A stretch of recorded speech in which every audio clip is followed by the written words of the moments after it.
اللہ کی عبادات میں سب سے ٹاپ پر نماز ہے، اور نماز بھی اپنے اول وقت پر ہے۔ تو یہ اگر جو اس کو اپنے اوپر فرض کر لیتا ہے، یقین مانیں اگر ہم قیامت میں اللہ کے پاس جائیں گے تو ہم ان سب لوگوں سے اوپر ہوں گے جو کہ جنہوں نے نمازیں چھوڑ کر کوئی اور چیزوں کو نیکیاں سمجھا ہوگا۔ اس لیے نماز، اللہ کے نبی نے آخری وقت جو اپنی امت کو نصیحت کی تھی وہ یہ تھا، الصلاۃ، نماز نہیں چھوڑنی۔ اور یہ میں ابھی اس کے بارے میں ریسرچ کر رہی تھی، کیونکہ ابھی قضاء عمری کا مجھے کسی نے کویسچن پوچھا تھا کہ اگر ہم پیچھے سے نماز نہ پڑھی ہوئی ہو اور دوبارہ آج ہم نماز شروع کریں تو جو پچھلی نمازیں ہم نے چھوڑی ہیں اس کی قضاء کا کیا طریقہ کار ہے۔ تو میں نے اس کے بارے میں حدیث کی کتابوں کو کھولا، پڑھا، اسٹڈی کیا، انڈرسٹینڈ کیا، تو مجھے کوئی حدیث نہیں ملی، پیارے لسنرز، کوئی حدیث ایک بھی نہیں ملی جس میں کہ اللہ کے نبی نے کہا ہو کہ نمازوں کو چھوڑنے والا بندہ مسلمان ہے۔ وہ تو کیا، وہ ہے ہی کافر۔ بین العبد و بین الکفر ترک الصلاۃ، مومن اور کافر میں نماز چھوڑنے کا فرق ہے۔ اب آپ پتہ نہیں کون آپ کو یہ بتا رہا ہے کہ جس نے نماز نہیں پڑھی پھر وہ نماز کو قضا، جس نے نماز نہیں پڑھی اللہ کے پیپروں میں وہ فارغ ہے بھائی، وہ کافر ہے۔ آپ کو قرآن اور پھر اس کے بعد اللہ تعالیٰ نے فرمایا وَأَقِیمُوا الصَّلَاةَ وَلَا تَکُونُوا مِنَ الْمُشْرِکِینَ، نماز قائم کرو اور مشرکوں میں سے نہ ہو۔ تو جس نے آج نماز شروع کی ہے تو حقیقت میں اس نے آج اسلام قبول کیا ہے، ورنہ وہ اللہ کے شناختی کارڈ میں جو آپ کو اللہ کی نظر میں شناختی کارڈ ایشو ہوا تھا وہ مسلمان ہی نہیں تھا، وہ صرف ایک خالی خلی مسلمان تھا۔ اس لیے ان باتوں کو سمجھ کے زندگی گزاریں کہ دین مشکل نہیں ہے، اس کو ہم نے خود مشکل بنا رکھا ہے۔ اور نماز کسی صورت میں معاف نہیں، آپ حالت جنگ میں ہوں، آپ ایمرجنسی میں ہوں، آپ سفر میں ہوں، آپ حضر میں ہوں، آپ بیمار ہوں، آپ تندرست ہوں، آپ کے پاس پانی ہے، آپ کے پاس پانی نہیں، ہر صورت میں نماز پڑھنی ہے۔ تو نماز کی پابندی کریں، اور کسی چیز سے زیادہ اس نماز سے زیادہ آپ اللہ کے قریب نہیں ہو سکتے۔ تو ہم جب عبادت کرتے ہیں تو مقصد تو اللہ کا قرب حاصل کرنا ہی ہے نا، تو اللہ کا قرب ہمیں تھرو پراپر چینل ملتا ہے۔ نماز پڑھیں اور جتنا ہو سکتا ہے تلاوت قرآن پاک کریں، فرض نماز کے بعد کے اذکار پڑھیں، فرض نماز کے بعد ہاتھ اٹھا کر اللہ سے اپنے ہر حاجت کی دعا کریں، آپ ولی اللہ ہیں۔ قرآن ابھی ہم پڑھ کے آئے ہیں کہ نماز پڑھنے والا شخص اللہ کا دوست ہے۔ تو اللہ کی دوستی کا یہ ایک بڑا ہی آسان سا کرائٹیریا ہے۔ آگے چلے تو اللہ تعالیٰ نے پھر فرمایا اللہ وہ ذات ہے جس نے انشاء جنات یعنی کہ باغات پیدا کیے، جو چھپروں پر بھی چڑھائے ہوئے ہیں اور نہیں بھی چڑھائے ہوئے، یعنی کہ وہ جو بیلیں چڑھتی ہیں باغوں کی وہ بھی، اور جو بیلیں نہیں بھی چڑھتی، کھجور کے درخت اور کھیتی جن کے پھل مختلف ہیں۔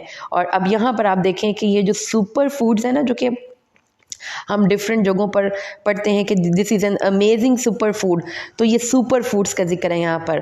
کون کون سے؟ کھجور، زیتون، انار، یہ 3 چیزیں ہیں جن کو کہ قرآن پاک نے بتایا ہے کہ یہ مختلف، یہ وہ چیزیں ہیں جن کے پھل ملتے بھی ہیں اور ملتے جلتے بھی نہیں، ان کو کھاؤ بھی، ان کا حق بھی ادا کرو اور حد سے نہ بڑھو۔